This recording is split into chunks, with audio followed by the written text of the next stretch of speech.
All right, today's rehab session is for all of you out there in the world who are now sitting at home because of this time of crisis, and I've got some stretches for you to do to either stop your back being sore, or if you've got a sore lower back, this is for you to help it get it looser and get it less painful. Because if you're one of those people who are sitting at home, either working at home or you're in home isolation, or you're not exercising at the same time because you're out of your routine, then this one's for you. Now, I've got 3 exercises for your lower back, 1 for your glutes and 1 for your hips, because you need the hips and the glutes to help your lower back. So there's 5 in total. Let's get stuck in. The first one is the gold standard for lower backs. Now, this is, think of the opposite of sitting. If you're sitting heaps, this is like the reverse, the complete opposite, and it's to try and pull out all the stiffness and tightness that's going on in your lower back from all the sitting that you're doing, or even just the inactivity that you're doing. Now, this is not just for now, this is a lifetime one. So, what I would do for you is just get out of your chair for one, get on the floor. I probably wouldn't do this in your bed or the sofa. Get on the floor.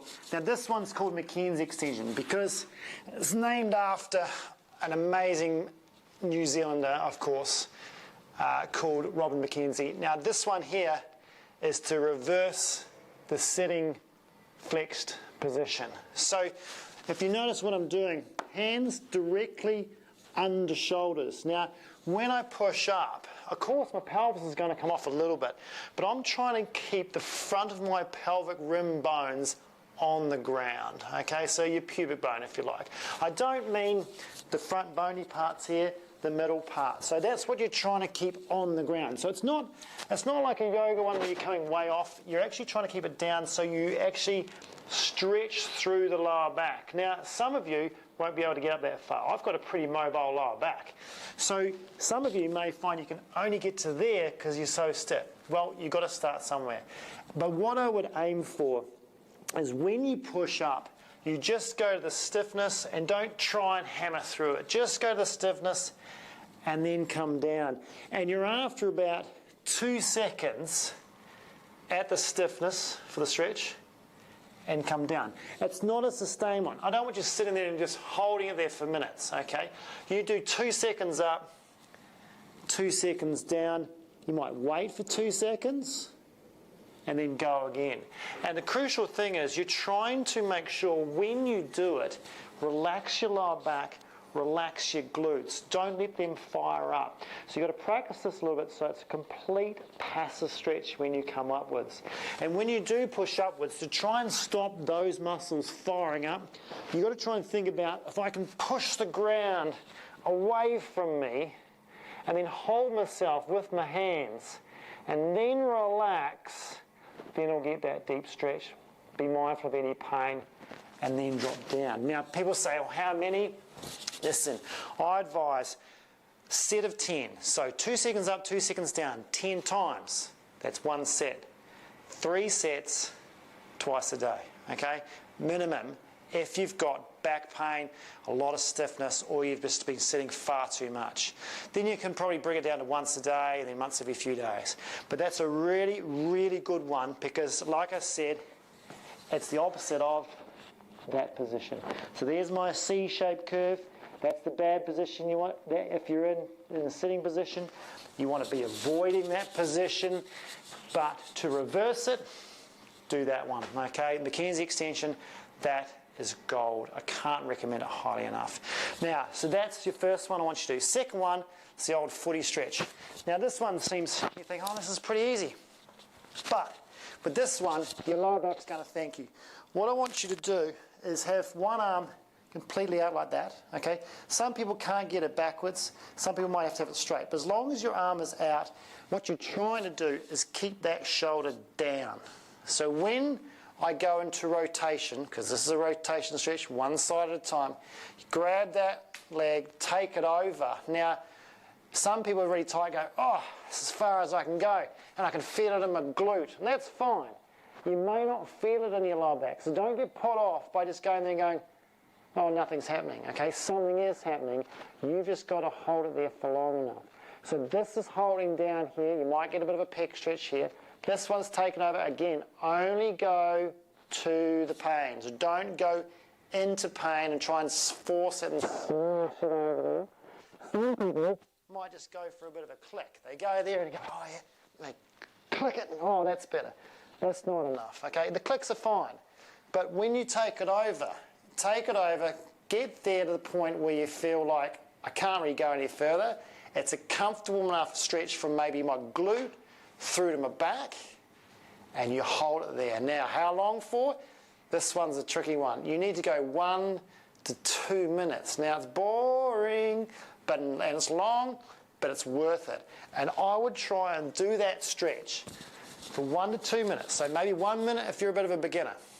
2 minutes, as you've done this before, to get enough sort of creep and stretch through the tissues that it frees it up and gets your rotation a little bit better. And that rotation helps you with the flexion, helps you with the extension, okay? So it frees you up in all those directions. So that one has to be followed up. You've got to do the Mackenzie one, you've got to do the rotation one. Now, you don't have to do all these in order. I'm just giving them orders for today, but you can mix it up a little bit. You can do one set of each and throw it around. I don't really mind. But see if you can get both sides done for 1 to 2 minutes, 3 times both sides. So that's a lot, right? Maybe sort of 6 to 8 to 10 minutes of stretching, okay? But give it a shot. I'm sure you'll find it'll be really helpful.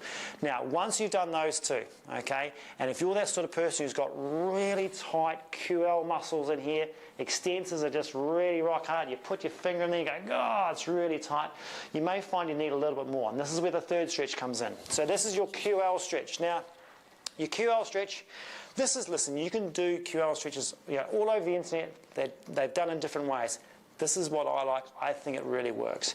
So if you were going to do the left-hand side, now I've done a lot of videos on this before, but I'm going to show you again. If you're going to do the left-hand side, you put your right leg out. So left-hand side, right leg out. You try and grab that. Now some people who are super, super loose in their hamstrings and like that will be able to straighten that and grab that and they feel nothing, okay? Most of you who are tight won't be able to do that. Bend the knee. And that does take off the sciatic tension problem going on in there. Then you try and reach forward. Now, some really stiff people won't even be able to get there. But if you're one of those persons who can get to that point there, you may find that's a big enough stretch already. Then you try and keep that knee down. If this knee's coming up like this, you try and push that down, which will open you up through the hip, which is also really good. Keep that there, and then try and rotate your upper body around. So if it's your left-hand side you're stretching, you're rotating your left shoulder back to there.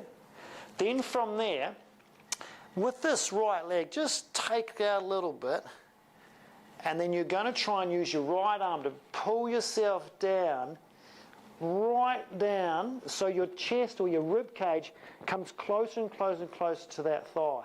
Now you're going to start feeling that stretch all the way through. You might feel it through some of your obliques, through your lats, down through your extensors and into that QL. And that's where you've got to try and stretch. Push it there, push it back, tilt over, and guess what? Again, this is a hold. So 1 to 2 minutes in this position, both sides, 2 to 3 times. Okay, it's a lot of stretching going on. But you know what? If you're at home and you're self-isolating, you're probably watching some TV, instead of sitting in that sofa in that bad position, get on the floor and watch TV doing this, okay? This is one, it takes a long time, so you might have something to distract you. It's perfect time to stretch, okay? If you're watching TV, perfect time to stretch. And just get stuck into that. Now that's really going to open you up. Now the only caution with that is if you've got a current, really acute lumbar disc bulge or herniation problem that you're battling with, that might be too advanced for you. But if you've got a normal back problem, as in it's just stiff, it's a bit tight, okay, it's getting a bit sore, give that a shot as long as you're doing the extensions and the rotations. So there's your 3 lower back